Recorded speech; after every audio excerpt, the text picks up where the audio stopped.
course, these are from the Science of Mind magazine, the Daily Guides, just in case anybody didn't know. This month's readings are by Reverend Dr. Michelle Medrano, who was the Dean of the School of Spiritual Leadership, aka Seminary, if you like, of the Denver campus when I was going through ministerial training. So that's a little bit of reminder background. She's picked a subject today that, well, it's simple, but I'll just bet you that a lot of us have got problems with it, which is why it's a good subject.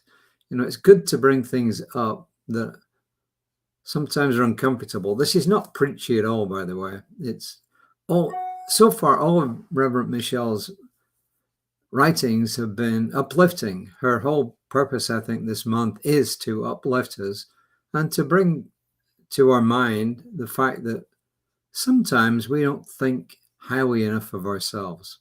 So here we go. And today's is called, appropriate enough, My Opinion of Me. First quote is from Brigham Young, who was, to say the least, a very controversial character. But even controversial characters sometimes have got good information for us. And here's one. Why should we worry about what others think of us? Do we have more confidence in their opinions than we do our own?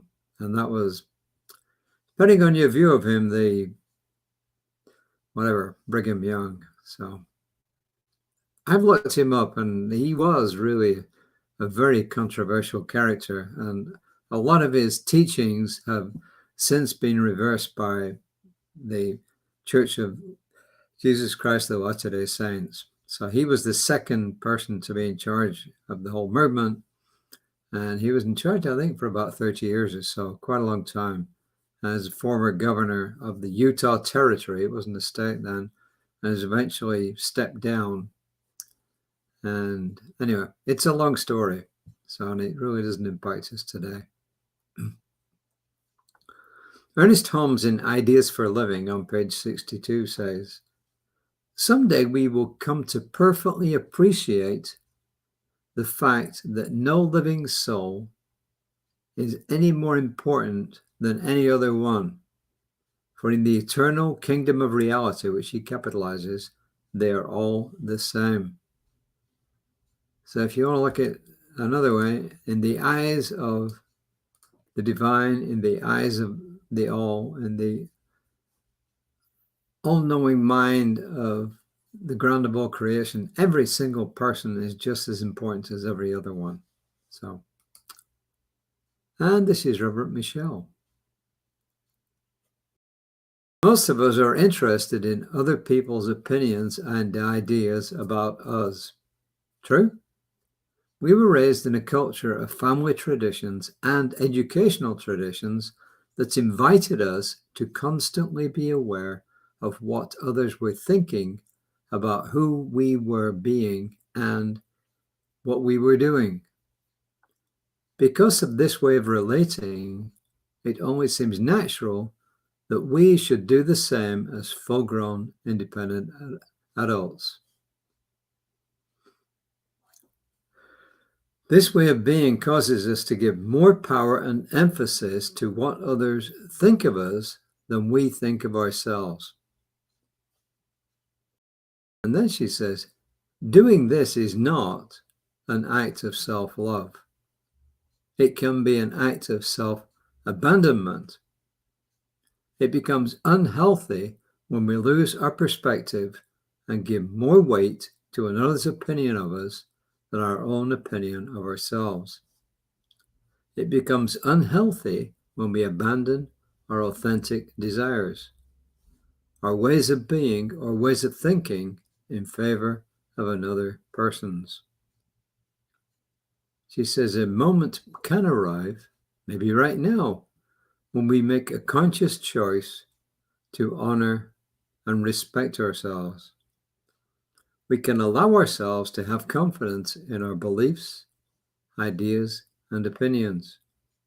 We can remind ourselves as many times as it takes that what we think of ourselves is the most important thing, above and beyond any opinions of others.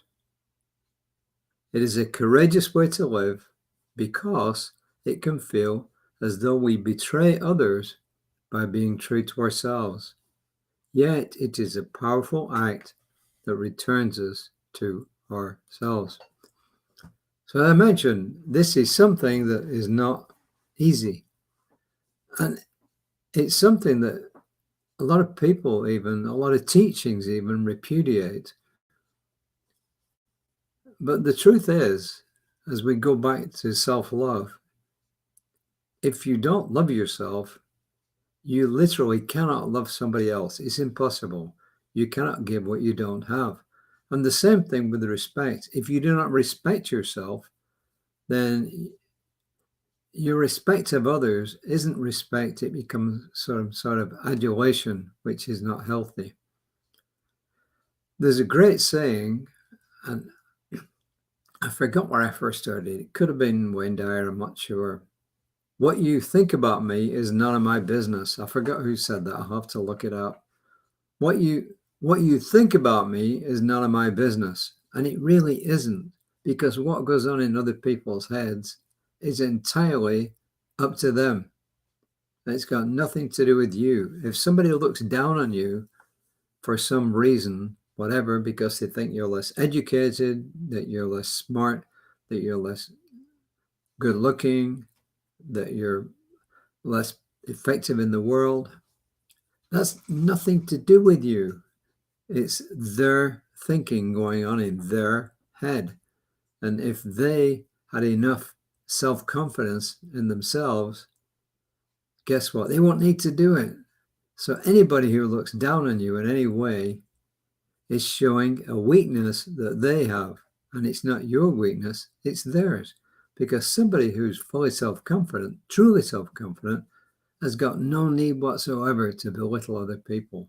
So, question is, how do we get beyond this? Well, we have to keep reminding ourselves that we are just as important as anybody else. Like the affirmation, living from my authentic self is my great joy and delight. Living from my authentic self is my great joy and delight. We can think of these things. I am important. I am just as important as anybody else is another good affirmation. And once again, go back to looking yourself in the looking in the mirror, looking in your own eyes and saying, I love you, I love you, I love you. And when that truly takes home, when it truly becomes the truth, then the rest of it, including this, will just fall away. It has to do, because if you truly love and respect yourself, other people's opinions just don't matter. So that's the message today. I wish I had a story to go along with it, but I don't right now. But I'll come up with one. And this actually would have been probably one of those good occasions to bring in somebody else onto today's reading and discuss it with them. So anyway, we will start having visitors again in the future. So, and discuss things. So anyway, that is my story for today. My colleague, Reverend Lisa, will be on tomorrow at 9:15-ish on Creative Life Spiritual Center's Facebook page. I'll be back on whatever medium, by whichever medium you see this, whatever social media platform you see this on. And Daniel Mercadal, one of our practitioners, will be around tomorrow on Creative Life Spiritual Center's Facebook page with a midweek meditation. She aims for 11:15. She has a full-time job. She can't always guarantee to do it at that time, but you'll see it. If you subscribe to Creative Life Spiritual Center's Facebook page, then you'll get notice when I'm on, when Lisa's on, when our service is on, when Daniel Marketall's on, and so on and so forth. So, but until next time, remember this: you are important. Take care of yourself. And also remember, you must take care of yourself before you take care of others, because to do so is the only way that you can survive. Remember the oxygen mask. you cannot help somebody else if you can't breathe, right? When you're on the plane. So same thing in life. You need to build that strong foundation. So until next time, namaste.